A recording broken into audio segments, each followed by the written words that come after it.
You want me to put that on my tudger? This one's wife. Shitstorm? Look at me! Hello, I'm HG Tudor. You're well aware that there's been something of a shitstorm created recently. The improbably named plastic face Weasley Lickspittle, lieutenant that is Omid Scobie, allowed the publication of the name of the King and the Princess of Wales to suggest that they are the racist royals.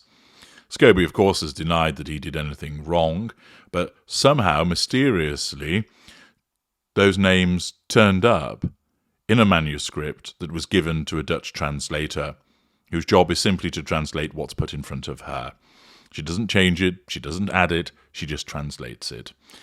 And she made it plain that she translated what was provided to her, i.e., the manuscript, which was provided by Scobie or his agent, contained those words. And it's quite clear that it was a deliberate act that was done to create interest in the book with the hope of driving sales, and also, of course, as the part of the continuation of the smearing that is being undertaken by this one's wife of the royal family, and being done by proxy through her mouthpiece, Omid Scobie.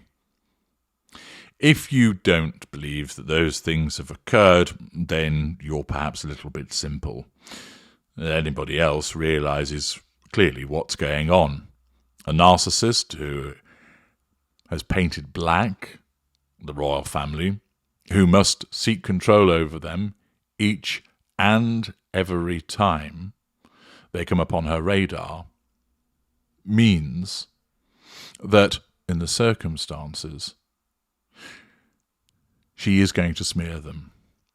Her narcissism will not allow her to approach them direct because of the risk of wounding, and therefore it goes down the route of smearing, and she utilises that loyal lapdog that is the improbably named one. Nobody is fooled. Whilst all of this has been going on, with accusations of the King and the Princess of Wales being racist, although other than the hard of understanding, the majority of right-minded individuals recognise that they're not racist at all. They understand that if they did say anything about Archie, it was done simply with regard to the curiosity that any individual might have about the looks and appearance of a forthcoming or newborn child. That most people recognise that this is just another attempt by this one's wife to try and garner sympathy and to smear the royal family. But it still created a shitstorm of publicity, commentary and reportage, and throughout it so far, this one's wife and the ginger poodle have said nothing. They've not come out to defend the royal family by explaining, no, this wasn't said, this is an error, this isn't accurate. And of course, this information could only have come from one place, this one's wife. And therefore, she isn't going to defend the royal family because 1, they're painted black, 2, she wants to smear them, 3, she subconsciously needs control and fuel as a consequence of triangulating viewers, readers, etc. with that story about the royal family. It's all in her interest to undertake the smear. There's nothing to be gained by her defending the royal family or speaking out to ease the shitstorm. Indeed, she will be revelling in it, albeit it has backfired. But the fuel that's generated by it she will take, and of course she will look to her own supporters and their responses as validation for what she has done, choosing to ignore the threats that are posed by the sensible commentary from other outlets. And yet, of course, throughout all of this, she's mentioned and spoken about, but it still turns on it's about the King, and it's about the Princess of Wales, and it's about Omid Scobie. So we knew it wouldn't be too long before this one's wife would have to try and slither out and garner some attention directly, not off the backs of other individuals. And lo and behold, as night follows day, as we're all going to die at some point, the inevitability of the thirst of this one's wife manifests as she seeks some fuel.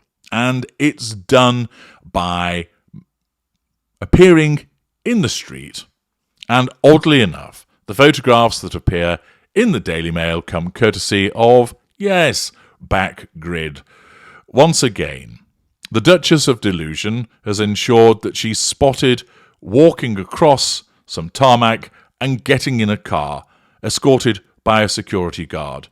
Rather entertainingly, there's a little bit of video footage that shows her from behind as she walks towards the vehicle, and there is a lady walking right in front of her who doesn't even acknowledge her presence, which is quite hilarious.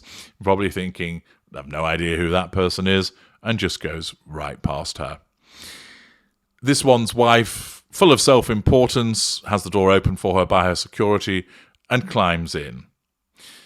On the way, of course, as you can see from the other pictures that are breezing across your screen, there is the self-satisfied smirk as she drinks in the thought fuel of being pictured. What does the Mail tell us, however?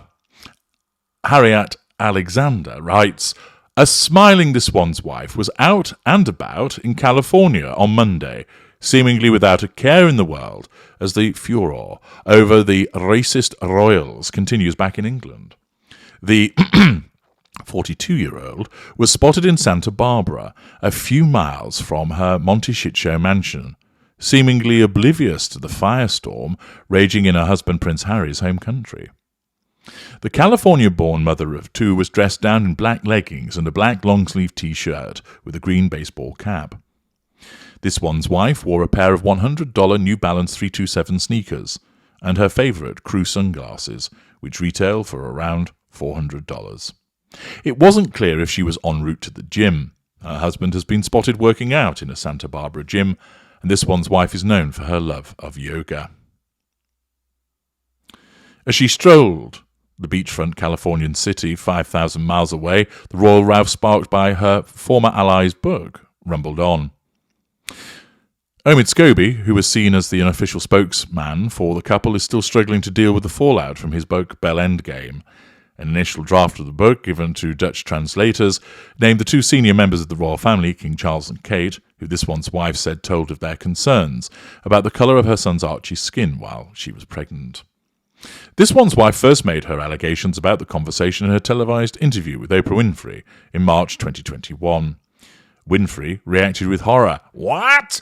to this one's wife's version of events, and the accusations sparked a hunt for the royal racists in the United Kingdom.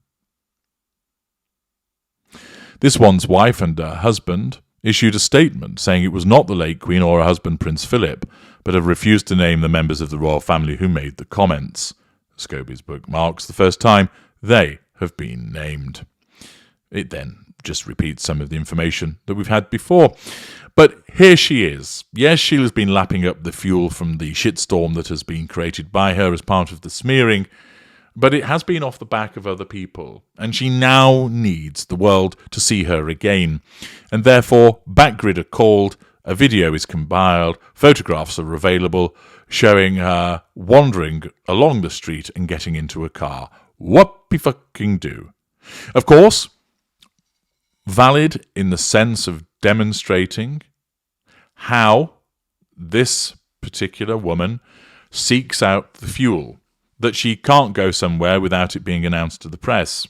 Furthermore, the fact that there comes a time that her narcissism basically taps her on the shoulder and says, you need to get back in the news directly, not just as a consequence of this furore over what has been said about King Charles and also in relation to Kate.